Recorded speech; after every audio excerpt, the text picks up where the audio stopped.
Cordial saludo a todos los oyentes y a las personas que en este momento se encuentran viendo el presente video. El día de hoy tenemos entonces un tema muy interesante que se deriva del análisis de la sentencia 392 de 2020. La sentencia 392 de 2020 de magistrado ponente Alberto Rojas Ríos de la Corte Constitucional. Esta sentencia abarca tres temas muy importantes. La sentencia es la sustitución pensional para los hermanos, y vamos a explicar qué requisitos se necesita, vamos a explicar cómo se configura, pero también abarca dos temas adicionales, y es el exceso ritual manifiesto en los procedimientos administrativos, cuando esas entidades administrativas que manejan, por ejemplo, recursos o fondos públicos o administradoras de pensiones, cuando incurren en un exceso ritual manifiesto en un procedimiento administrativo. Y también la Corte abarca la libertad probatoria en temas como la sustitución pensional en los procesos judiciales. Bueno, recordarles a todos ustedes que estos programas los retransmitimos en todas las páginas de Conversión Digital y la página o las redes sociales de Carvajal Abogados y Asociados. Estamos en Facebook, Instagram, Twitter y YouTube como Carvajal Abogados y Asociados. Ahora bien, vamos entonces a entrar a explicar esta sentencia, la 392 del 2020 de Constitucional. Pues tenemos que entrar a contar esa situación fáctica, es decir, esos hechos que generaron, digamos, esa decisión y esa, digamos, consideraciones de la Corte Constitucional para, digamos, darnos unas posturas, unos parámetros para nosotros los operadores jurídicos, los abogados y los ciudadanos puedan, digamos, tener un conocimiento y unos, digamos, parámetros para aplicar lo que dice la Corte Constitucional. Entonces, los hechos que derivaron esta sentencia fue promovida por una señora que se llamaba Francisca Araujo, era sobrina de una señora que se llamaba Gladys Guerra Cortés. La señora Gladys Guerra Cortés, como más adelante explicaré, pues obviamente se encontraba muy mal de salud. Entonces esta señora Francisca Araujo actúa como agente oficiosa y vamos a explicar entonces cómo se deriva esta acción de tutela y por qué entonces entra a fallar la Corte Constitucional. Lo importante aquí es que sepan y entiendan que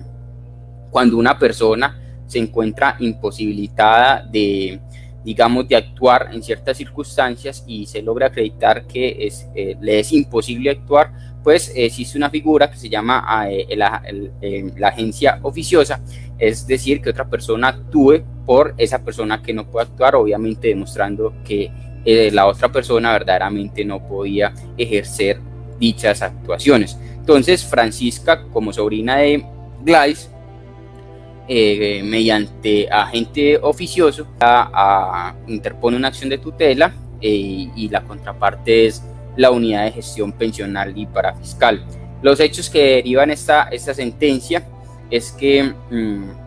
habían dos señoras, una llamada Ibis María y la otra, como ya lo mencionamos, Gladys,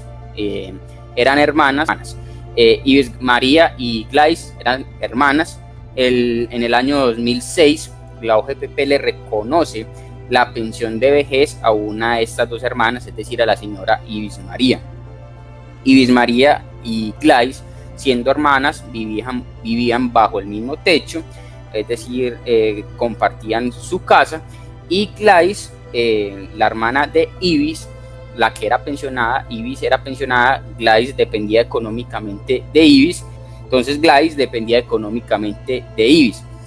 Posteriormente, su hermana Ibis María fallece más o menos en el año 2017, y entonces Gladys, obviamente como dependía económicamente de Ibis, queda desamparada, obviamente, de la situación económica. Gladys Guerra, en el momento de la acción de tutela, según el expediente aportado y según el acápite probatorio, tenía 87 años de edad, y se logra, digamos, evidenciar en ese acápite en esas circunstancias documentales que se aportan a los juzgados, que sufre enfermedades de demencia, sufre un trastorno depresivo, sufre síntomas como de intranquilidad, e inclusive se logra demostrar que la señora Gladys, la cual era hermana de Ibis y que Ibis falleció, se logra demostrar que esa señora Gladys era agresiva, que era impulsiva, que tenía un llanto constante, entre otras, digamos, sintomatología, donde digamos el diagnóstico, por así decirlo, era una demencia, un trastorno de presillas. Podemos decirle a la gente que habían dos hermanas, que una hermana dependía económicamente de la otra, sobrevive a la señora Ibis, la cual fallece, es la que sufre esa enfermedad, ese diagnóstico, digamos, no tan bueno, ese diagnóstico, digamos, más bien malo, y que dependía económicamente de su hermana. Entonces, por lo tanto, esta señora Gladys, que es la sobreviviente, por la muerte de su hermana Ibis María, digamos, cumple de cierta manera los requisitos para solicitar una sustitución pensional. Por lo tanto, su sobrina, una señora llamada Zilda Francisca Araujo, sobrina de Gladys, que es la sobreviviente de estas circunstancias, como agente oficiosa, la sobrina solicita ante la Unidad de Gestión Pensional y Parafiscal, lo que conoce la gente como la UGPP, el reconocimiento y pago de la sustitución pensional mediante un derecho de petición, argumentando la sobrina que Gladys, en calidad de hermana inválida, que dependía económicamente de Ibis María, pues cumplía los requisitos para obtener, digamos, esa sustitución pensional. Pues se instaura ese derecho de petición por la sobrina Zilda Francisca, y en el año 2019 la Unidad de Gestión Pensional y Parafiscal, conocida como la UGPP, mediante el artículo 77 y otros artículos también de la ley 1437 de 2011, que es una ley que le da, digamos, unas facultades a estas entidades administrativas para solicitar algunos requisitos en esos procedimientos administrativos, dice que esa figura de agente oficioso se predica de los profesionales en derecho. Por tal razón, la sobrina en ese derecho de petición no aportó un poder especial para peticionar, y la entidad se niega a responder, digamos, esa solicitud de fondo, cosa que más adelante la Corte Constitucional nos explica cuando hablaremos del exceso ritual manifiesto. Pero lo importante saber en los hechos es que la UGPP niega esa solicitud mediante derecho de petición de reconocimiento de la sustitución pensional, porque lo hizo una sobrina, digamos, defendiendo los intereses de su tía. Su tía se encuentra muy mal de salud, y la UGPP responde que no se aportó un poder especial para actuar, y la entidad, es decir, la Unidad de Gestión Pensional y Parafiscal, no estudia de fondo esa solicitud, porque no se aporta un poder especial, y dice la Unidad de Gestión Pensional y Parafiscal que no prueba el agente oficioso ser profesional en derecho. Por lo tanto, posteriormente, en el año 2020, la UGPP requiere al agente oficioso. Recordemos que la sobrina de la señora Gladys, la cual, digamos, cumple en palabras iniciales los requisitos para lograr esa sustitución pensional, por ser hermana de Ibis María y porque cumple los requisitos que ya los mencionamos y que posteriormente los vamos a detallar. Dice la UGPP, requiere la UGPP a la agente oficiosa solicitándole ciertos documentos. Específicamente le solicita dos documentos: una declaración de dependencia económica, que se demostrara mediante una declaración que la señora Gladys dependía económicamente de la pensión de la señora Ibis, y le solicita a la Unidad de Gestión Pensional y Parafiscal, al agente oficioso, un dictamen de pérdida de la capacidad laboral. En contestación, La señora Francisca, como agente oficioso de Gladys, contesta que respecto a esa declaración de dependencia ya se había aportado en ese derecho de petición o ese procedimiento administrativo, se había aportado unas declaraciones extrajudiciales por unos terceros donde daban fe de que verdaderamente Gladys dependía económicamente de Ibis María. Y en torno al dictamen de la pérdida de la capacidad laboral, este agente oficioso pues determina 3 puntos, responde, digamos, esa situación con 3 puntos muy importantes. El primero es que argumenta que la señora Gladys, la cual era hermana de Ibis y la cual pretendía reclamar la sustitución pensional a su favor, argumenta que no puede, mediante agente oficioso, es decir, la sobrina que actúa como agente oficioso, argumenta y manifiesta, expone y dice que primero que en el momento la señora Gladys no se encontraba laborando, no tenía una relación laboral, no tenía un contrato laboral, inclusive recordemos, como ya lo dijimos, que ya era la señora de una avanzada edad y por lo tanto no le puede exigir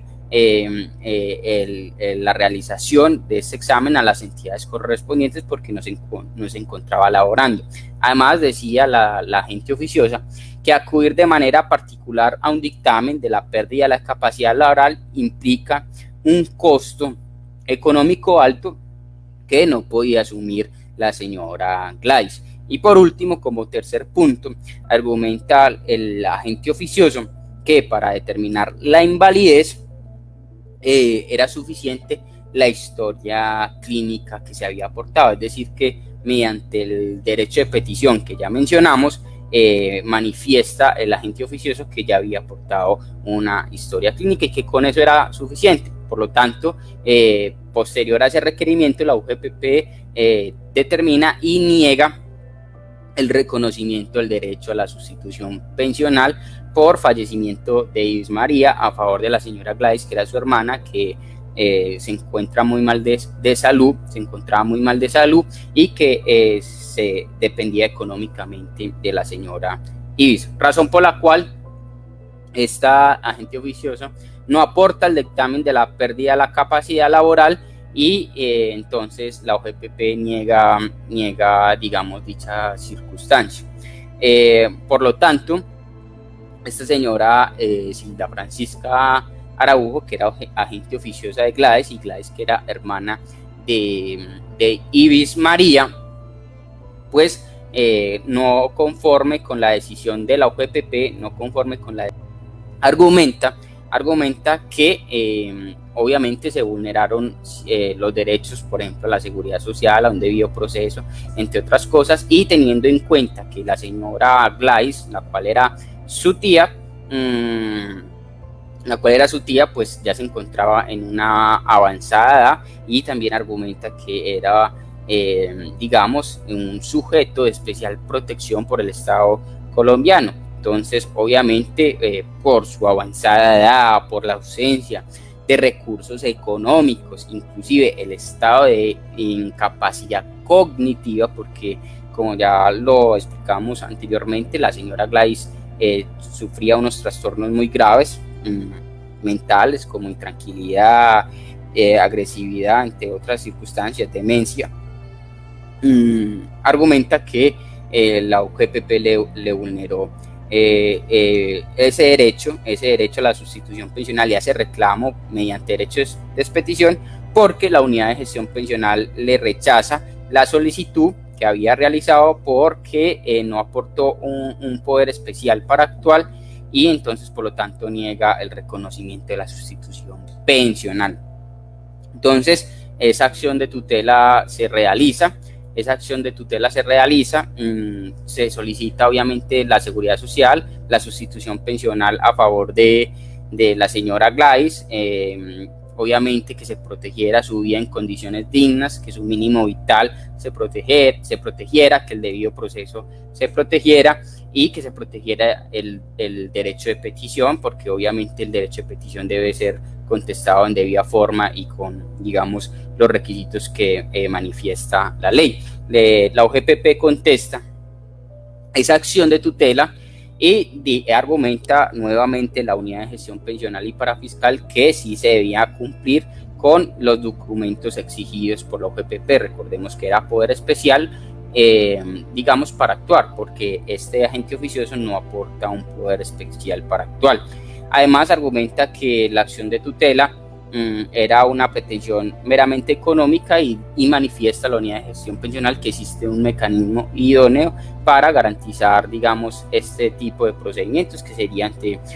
un juez ordinario. Recordémosle a la gente que la acción de tutela se realiza de manera extraordinaria, es un mecanismo excepcional. Por lo tanto, si existe una vía ordinaria o existe un mecanismo más idóneo, pues se debe preferir, digamos, el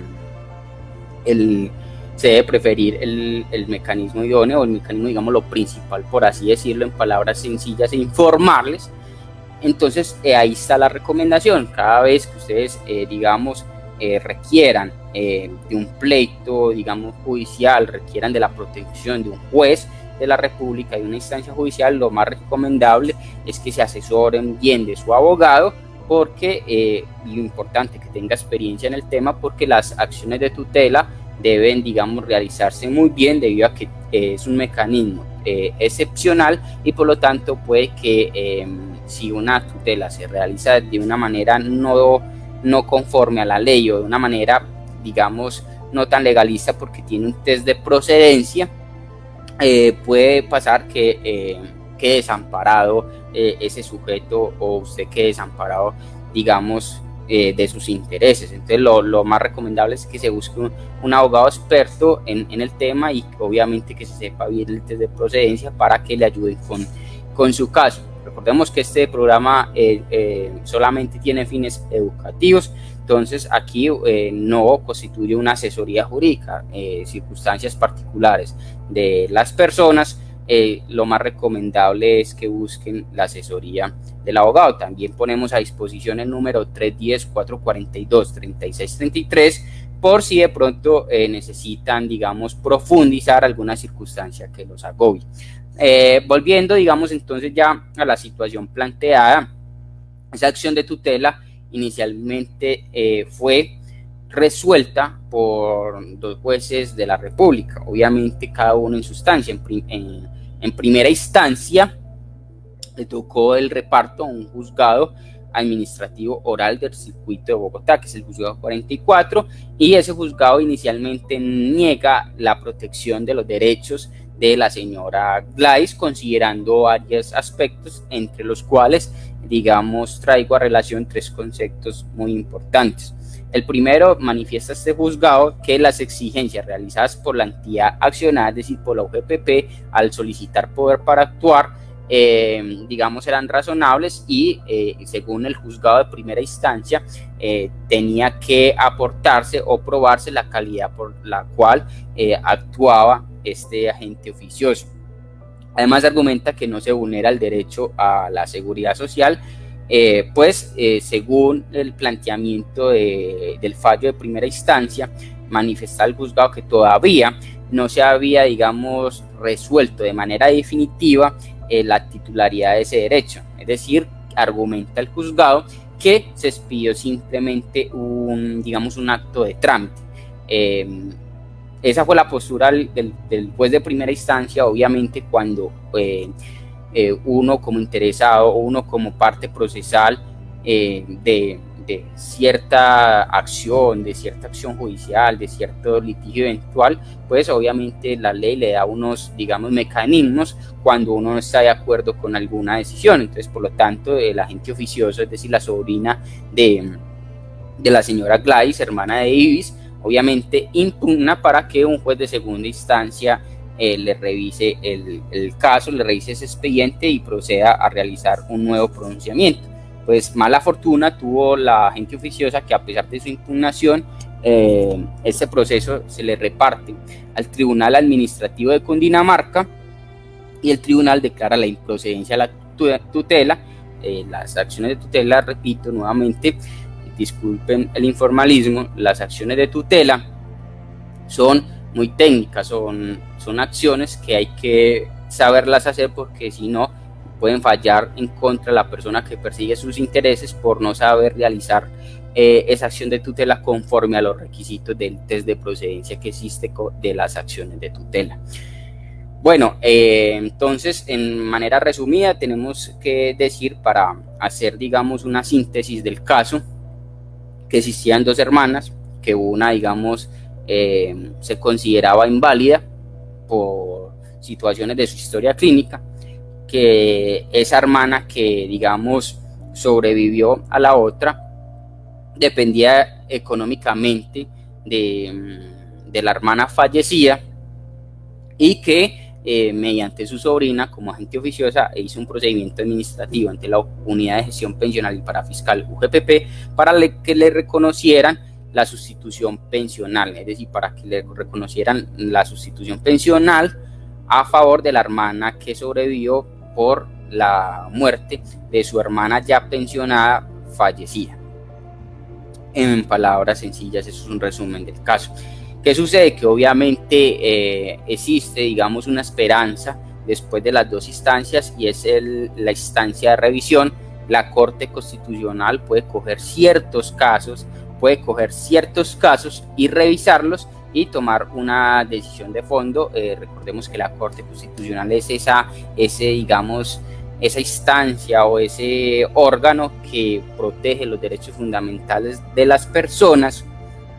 y que es muy importante porque es, digamos, una de las cortes, digamos, con mayor jerarquía en nuestro país. Entonces, por lo tanto, la Corte revisa este caso y tiene, digamos, varios problemas para, digamos, decidir y resolver. Uno de ellos es si la UGPP, o la Unidad de Gestión Pensional y Parafiscal, vulneró los derechos fundamentales de petición y el debido proceso administrativo, porque se abstuvo de estudiar la petición de la agente oficiosa por no demostrarse que era profesional del derecho y por no, digamos, aportar un poder especial para actuar.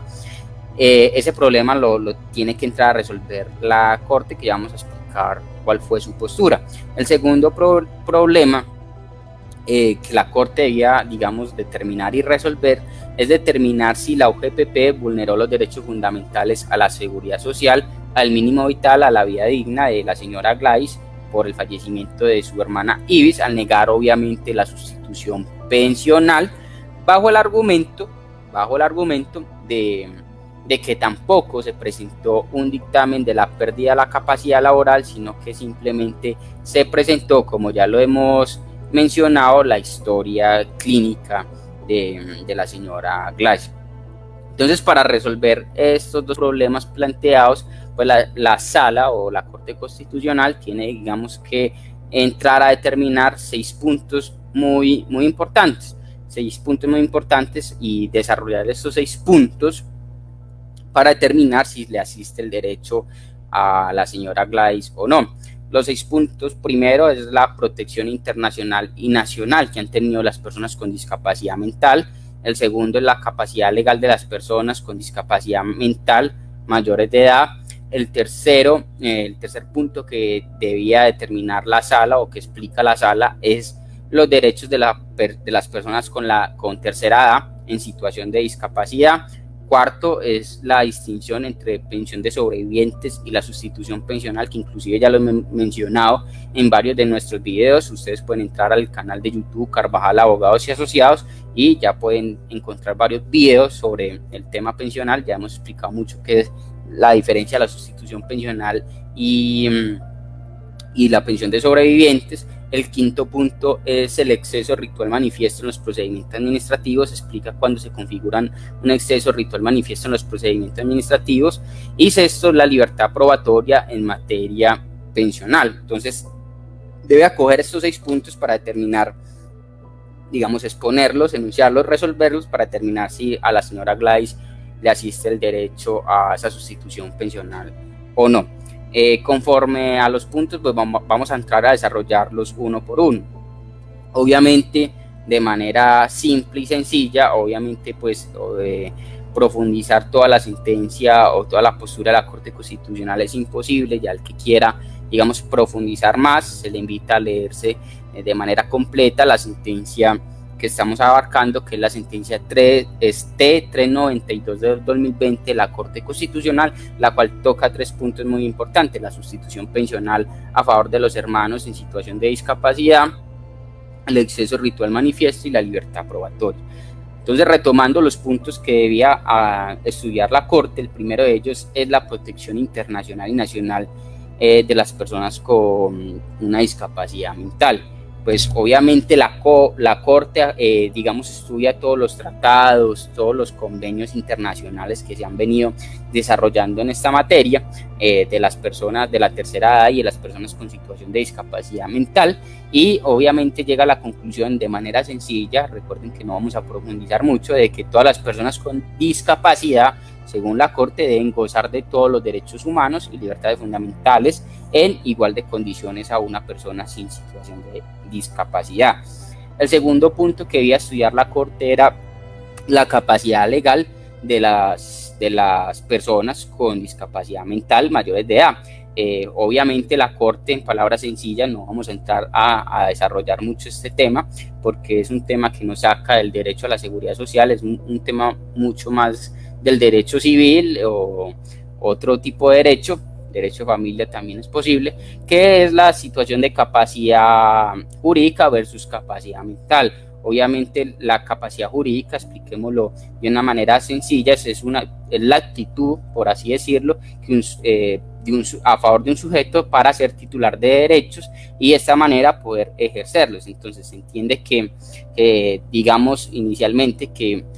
quien tiene una discapacidad cognitiva o psicosocial o entre otras, la gente cree que digamos no tiene una capacidad legal, y pues como ya lo ha explicado la Corte Constitucional, inclusive la ley, pues si aún no ha sido digamos privado de sus libertades, la persona tiene plenamente esa capacidad jurídica y por lo tanto tiene ese derecho humano de ser reconocido y que se le reconozca su capacidad jurídica. Por lo tanto, la capacidad mental, en este caso, porque recordemos que la señora Gladys, como ya lo dijimos al principio del programa y el video, como tenía una situación, digamos, no tan buena mental, pues por esta situación no quiere decir que no tuviese la capacidad legal. Es decir, la señora sí tenía esa capacidad legal para, digamos, recibir o cumplir con esos requisitos de la sustitución pensional. Inclusive, no vamos a profundizar mucho, pero desde el año 2019 en Colombia se creó una ley, que es la ley 1996, donde, digamos, extingue, en palabras sencillas, obviamente no profundizando ni siendo muy técnicos, pero podemos decir en términos generales que extingue esa limitación a esas personas con una situación mental en particular, y por lo tanto antes le crea un sistema de apoyos, digamos un sistema de apoyos, una persona antes que lo apoye para no privar, digamos, de la voluntad de esa persona, sino que por lo tanto antes a las personas con una situación de discapacidad mayores de edad antes tienen ese derecho a realizar actos jurídicos de manera independiente, pero con el apoyo de otra persona. Entonces, desde el punto de la capacidad jurídica y desde el punto del derecho nacional e internacional, obviamente la Corte Constitucional determina y manifiesta que esas personas con situación de discapacidad deben tener los mismos derechos que una persona normal. Respecto al tercer punto, y es el derecho de las personas con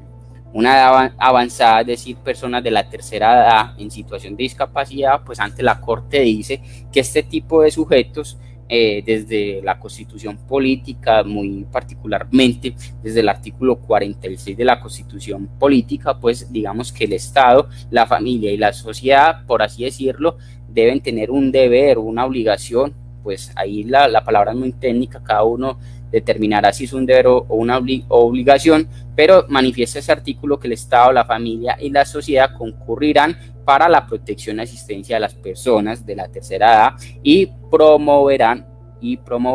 su integración a la vida activa y a la vida comunitaria. Entonces, por lo tanto, desde nuestra Constitución Política, en varios artículos, no solo el artículo 46, sino en varios artículos, por ejemplo el 13 o el 56, se ha determinado que la protección a las personas de la tercera edad es una situación especial, y más si se encuentra en una condición de discapacidad, debe antes protegerse más a esa persona de la tercera edad por ser un mandato derivado de la Constitución Política. Entonces, por lo tanto, la Corte Constitucional ha manifestado que esta protección de las personas a la tercera edad es una protección, digamos, preferente, y es una protección que aumenta si estas personas, digamos, padecen de una enfermedad, digamos, degenerativa progresiva, pues que en el caso concreto a la señora Gladys se le configuraba muy bien. Otro punto que debía estudiar la Corte es la distinción entre pensión de sobrevivientes y la sustitución pensional, como ya lo hemos manifestado en nuestro canal de YouTube, Carvajal Abogados y Asociados. Ya hemos explicado mucho esta diferencia, pero sin embargo de manera sencilla vamos a entrar a diferenciarlo. La sustitución pensional es la situación que ante la muerte de un pensionado por vejez o por invalidez tiene lugar a la subrogación de miembros del grupo familiar. En palabras sencillas, quiere decir que es un derecho que le permite a uno o a varias personas entrar a gozar de los beneficios de una prestación económica antes percibida por un pensionado. Muy informalmente quiere decir, había un pensionado y se le otorga ese derecho de sustituir a cierto grupo de la familia, sustituir a ese pensionado, y que me sigan, digamos, reconociendo esa pensión a los que sobreviven. En cambio, la pensión de sobreviviente se refiere a una situación que muere un pensionado, una persona afiliada, no un pensionado, sino una persona afiliada, y el sistema le genera una prestación nueva a esos grupos familiares que, digamos, sobreviven. Entonces, la sustitución pensional, los miembros de la familia sustituyen esa pensión, y la pensión de sobrevivientes, digamos, surge una nueva pensión si se cumplen ciertos requisitos. Para esto tenemos que hablar de los beneficiarios de la pensión de sobrevivientes o la sustitución pensional. Pues la ley nos manifiesta y nos dice quiénes son, digamos, los primeros en entrar, digamos, a reclamar esa pensión de sobrevivientes o sustitución pensional, y nos dice que, por ejemplo, la cónyuge, en primera instancia. Ya de la cónyuge hemos hablado también en nuestros videos, pueden entrar al canal de YouTube y buscarlo. Ya hemos hablado de la cónyuge. Nos dice que los hijos también tienen derecho a reclamar, digamos, una pensión de sobrevivientes o sustitución pensional. Ya hemos hablado de los hijos en nuestro canal de YouTube, inclusive hemos hablado del hijo de crianza. Pueden entrar a ver ese video. La ley nos dice que también pueden ser, digamos, beneficiarios de esa sustitución pensional o esa pensión de sobreviviente los padres, que también hemos hablado de los padres. Ya pueden buscar en nuestro canal de YouTube, y digamos, nos manifiesta en cierta, digamos, renglones de la ley, que los hermanos inválidos del causante, si dependían económicamente de este, tienen derecho a la sustitución pensional o a una pensión de sobreviviente según sea el caso. Entonces es posible concluir que, según la ley, los hermanos que prueben una dependencia económicamente de un causante, del causante hermano, y ostenten una condición de invalidez, tienen derecho de manera inicial a la sustitución pensional o la pensión de sobrevivientes. Entonces, digamos que estos hermanos es necesario que prueben como requisitos para acceder, digamos, a ese beneficio pensional 3 puntos muy importantes. El primero es la relación filial, obviamente que se pruebe que si eran hermanos. Segundo, se debe probar la dependencia económica, y tercero, se debe probar el estado de invalidez, y obviamente con el cumplimiento de estos 3 requisitos, pues digamos, ese hermano que sobrevive tiene, digamos, derecho a una sustitución pensional o a una pensión de sobrevivientes según el caso. En cuanto a otra postura que debía evaluar la Corte es el exceso ritual manifiesto en los procedimientos administrativos. Recordemos que a la señora Gladys,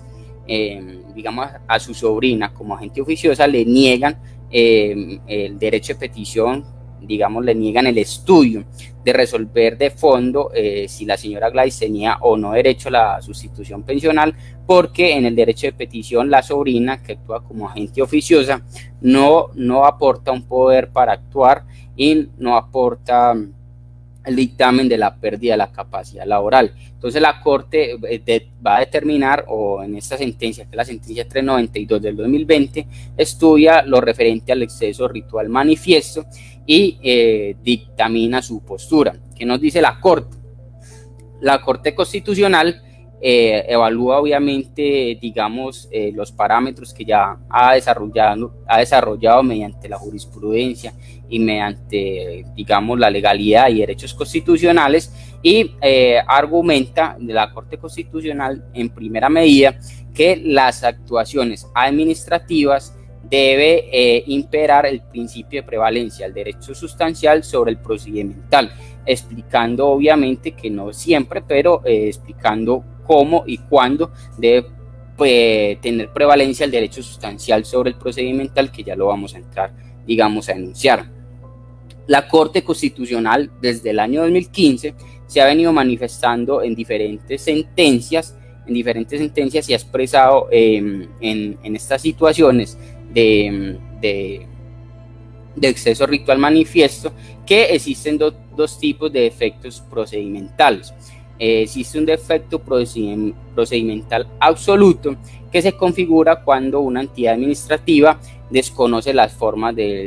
propias de cada juicio. Y existe un defecto, digamos, procedimental por exceso ritual manifiesto, que se configura cuando un funcionario de la unidad de gestión pensional, de Colpensiones o de cualquier otra entidad administrativa donde se lleve en curso un procedimiento administrativo, cuando un funcionario utiliza los procedimientos como un obstáculo para la eficacia de un derecho, el cual es titular quien actúa en ese procedimiento, pues se utiliza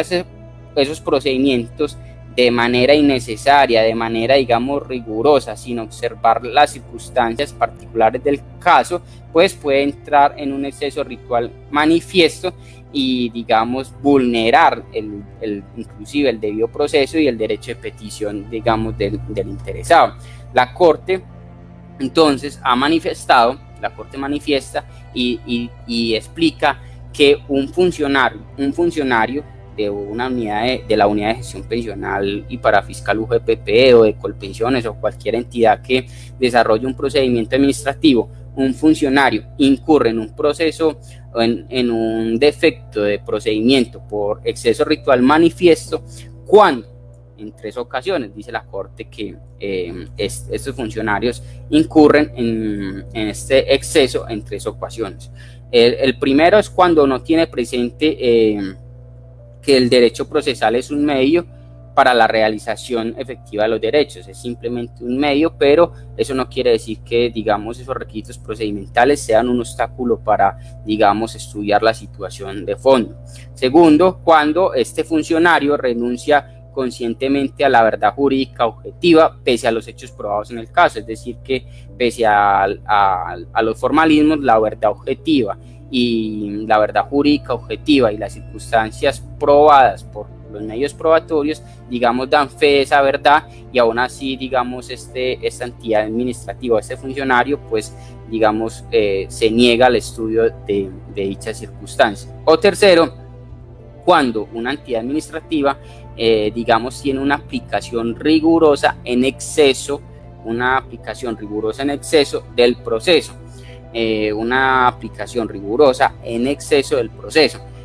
Pese a que dicha actuación, digamos, devenga el desconocimiento de derechos fundamentales, pues es muy normal que las personas que trabajan con temas de seguridad social, temas pensionales, pues es muy normal que tengan este tipo de inconvenientes en estas entidades administrativas. Obviamente, pues se entiende que estas entidades administrativas, digamos, tienen esa libertad para exigir requisitos, pero estos no pueden ser tampoco excesivos, así lo ha manifestado la Corte Constitucional, expresando que no se puede por parte de estas entidades administrativas, digamos, constituir una traba injustificada e inaceptable para el goce de los derechos fundamentales. Inclusive la Corte protege a las personas y ha manifestado que esta carga no debe recaer en el interesado en ciertas circunstancias, manifestando la Corte que las entidades administrativas de los fondos pensionales tienen el deber de garantizar los derechos fundamentales sin imponer trabas que impliquen cargas administrativas susceptibles de ser resueltas por las mismas entidades. Es decir, en muchas ocasiones las mismas entidades, como por ejemplo la Unidad de Gestión Pensional y Parafiscal o Colpensiones, otra entidad administrativa, tiene los medios para resolver una circunstancia y no lo hace teniendo esos medios, y por lo tanto ha dicho la Corte que no se puede recaer en un exceso ritual manifiesto.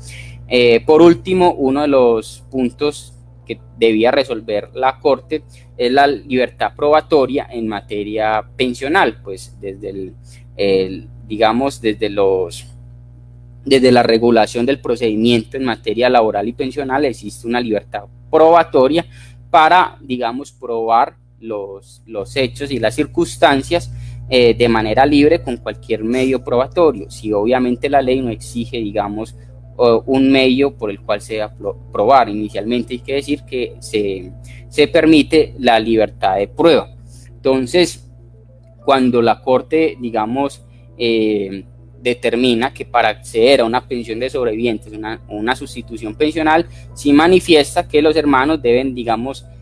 probar 3 parámetros. El primero, que ya lo explicamos, la relación filial; el segundo, la dependencia económica; y el tercero, la condición de invalidez. Entonces, respecto a estas 3 posturas, la relación filial, la dependencia económica y la condición de invalidez, la Corte, digamos, ha manifestado que existe libertad probatoria para, digamos, entrar. La Corte Constitucional, obviamente, es la postura netamente de la Corte Constitucional para entrar a probar estos 3 elementos. Sobre la relación filial, pues hay que decir que normalmente se prueba con el certificado, con certificados con registros civiles, se prueba esa relación filial. Normalmente es con registros civiles. También se admite en ciertas ocasiones la partida eclesiástica de bautismo si esa persona nace antes del 15 de junio de 1938. Obviamente, esto en palabras sencillas, para concluir que esa relación filial normalmente se prueba con los registros civiles. Sin embargo, ha dicho la Corte Constitucional que estos requisitos se pueden valorar en instancias judiciales, determinando las circunstancias y los elementos materiales probatorios. Por ejemplo, se puede acudir a documentos pertinentes como las historias clínicas, las declaraciones, contratos, etcétera, etcétera. Normalmente es el registro civil, pero la Corte ha dicho que existe libertad probatoria también para lograr demostrar la relación filial. Sobre la dependencia económica, ha dicho la Corte que también existe libertad probatoria. Obviamente la hermana que se encuentre, digamos, la hermana que sea sobreviviente a su hermana fallecida, tiene que probar esa dependencia económica, y la Corte Constitucional, mediante sus fallos y mediante su jurisprudencia, ha determinado ciertos aspectos muy importantes, digamos, ciertos criterios para determinar cuándo una persona es dependiente o no económicamente de otra persona. Estos criterios son más o menos, son 7 criterios, y determina la Corte Constitucional lo siguiente. Primero, que para tener independencia económica los recursos deben ser suficientes para acceder a los medios materiales que garanticen que garanticen la subsistencia y la vida digna. Segundo, ha dicho la Corte que el salario mínimo no es determinable para, digamos, decir si existe independencia económica. Tercero, ha dicho la Corte que no constituye independencia económica recibir otra prestación. Hay personas que reciben otra prestación y eso no quiere decir que ya sean, digamos, económicamente independientes. Cuarto, ha dicho la Corte que la independencia económica no se configura por el simple hecho de que el beneficiario esté percibiendo una asignación mensual o un ingreso adicional. O sea, no se configura por este solo hecho. Dice la Corte también que los ingresos ocasionales no generan una independencia económica. Es necesario recibir ingresos permanentes y suficientes para ser independiente económicamente. Y por último, dice la Corte Constitucional que poseer un predio no es prueba suficiente para acreditar una dependencia económica. Entonces, por lo tanto, fija la Corte Constitucional mediante jurisprudencia estos criterios para determinar cuándo una persona es dependiente o no económicamente de otra.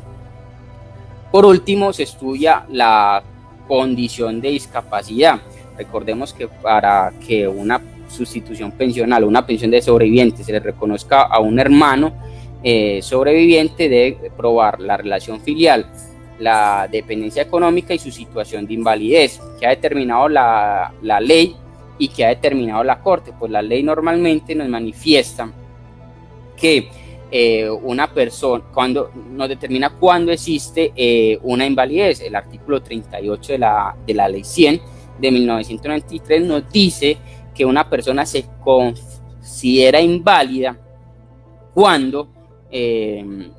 su dictamen de la pérdida de la capacidad laboral o esa situación de invalidez supera el 50% del porcentaje. Es decir, la pérdida de la capacidad laboral es 50% o más de esa pérdida. Ese porcentaje normalmente la ley en el artículo 40 de la ley 100 de 1993 se determina puede determinarse inicialmente por las entidades promotoras de salud, por las aseguradoras de riesgos laborales o los fondos pensionales, y si hay un desacuerdo, pues yo acudo a la Junta Regional, y si estoy en desacuerdo con la Junta Regional, me voy ante la Junta Nacional, obviamente con los recursos que digamos me otorga la ley para impugnar o para, digamos, apelar esas decisiones. Pero manifiesta la Corte que el dictamen de la pérdida de la capacidad laboral, el dictamen de la pérdida de la capacidad laboral no es suficiente prueba y que se admiten otras pruebas, digamos, igualmente conducentes y que sean de utilidad para la formación del convencimiento del juez para demostrar la pérdida de la capacidad laboral. Entonces, inicialmente la ley nos manifiesta que en el dictamen de la pérdida de la capacidad laboral, pues la ley sí lo trae como una prueba para demostrar la situación de invalidez, pero adicionalmente agrega la Corte Constitucional que el estado de invalidez no simplemente se prueba con la pérdida de la capacidad laboral mediante un dictamen de pérdida de la capacidad laboral, perdonen la redundancia, pero ha dicho la Corte que existen otros medios probatorios como la historia clínica para, digamos, convencer en una instancia judicial al juez y determinar el grado de invalidez. Obviamente en la historia que nos ocupa y en la sentencia que estamos explicando, la señora Gladys, que era hermana de Ibis, cuando se aporta esa historia clínica y el juez evalúa esas circunstancias, se determina que la señora Gladys, mediante esa historia clínica, a pesar de que no tenía un dictamen de la pérdida de la capacidad laboral, se logra determinar por el juez, en este caso la Corte Constitucional, que verdaderamente se considera inválida porque estaba muy mal de salud, que prácticamente pues no podía realizar actuaciones y se determina por la Corte, según esa prueba conducente de la historia clínica, que la señora Gladys era inválida, razón por la cual un hermano si cumple los requisitos, es decir, si cumple si cumple comprobar la relación filial, si cumple comprobar que dependía económicamente de su hermano fallecido o de su hermana fallecida y que aparte de eso era inválida para trabajar, pues obviamente inicialmente para determinar esa invalidez hay que hacer un dictamen de pérdida de la capacidad laboral, pero nos dice la Corte en este caso que no es el único medio probatorio. Entonces, si se cumplen estos 3 requisitos, se logra acceder a la sustitución pensional a favor del hermano inválido y dependiente económicamente del causante. Pues hasta aquí hemos, digamos, tratado de explicar cuándo se presenta, cuando un hermano, digamos, es beneficiario de la sustitución pensional por depender económicamente y por estar inválido. Tratamos de desarrollar cuándo o cómo se presenta el exceso ritual manifiesto en los procedimientos administrativos y también abarcamos la libertad probatoria en materia pensional, queriendo entonces sintetizar que en muchas ocasiones las entidades administrativas exigen procedimientos que no deberían exigir, que son, digamos, excesivos y que por lo tanto la recomendación es que las personas se asesoren y busquen la ayuda de un abogado para que los pueda, digamos, defender de sus intereses y puedan lograr que estas entidades les reconozcan, digamos, los derechos que persiguen y que en materia de derecho laboral y seguridad social normalmente existe una libertad probatoria para probar ciertas circunstancias. Obviamente en palabras sencillas. Recuerden que esto es un programa educativo y que lo ve la comunidad en general, que por lo tanto no entramos en detalle ni constituye una asesoría en particular. No siendo más, me despido, nuevamente nos vemos en otro programa con otro tema distinto, estén muy pendientes del canal y la invitación es que se suscriban al canal Carvajal Abogados y Asociados y también pongo el número telefónico de la oficina a disposición por si quieren separar una cita o por si quieren, digamos, abarcar o pormenorizar un caso, el cual es el número 310-442-3633 y pueden, digamos, escribir o llamar para que profundicen su situación. También nos pueden encontrar en todas las redes sociales como Conversión Digital y en las redes sociales de Carvajal Abogados y Asociados, que estamos en Facebook, Instagram, Twitter y YouTube. No siendo más, los invitamos a que sigan viendo el programa y a que nos sigan viendo por las diferentes redes sociales. También recuerde que estamos en Munera Eastman, en la emisora 790 de 10 a 10:30 los domingos y en la emisora Ondas de la Montaña a las 8 de la mañana. Los domingos la emisora de 8 a 9 Ondas de la Montaña. Nos pueden escuchar, nos pueden seguir la frecuencia 1350M en la ciudad de Medellín. No siendo más, muchas gracias por escucharnos el día de hoy y vernos. Hasta pronto.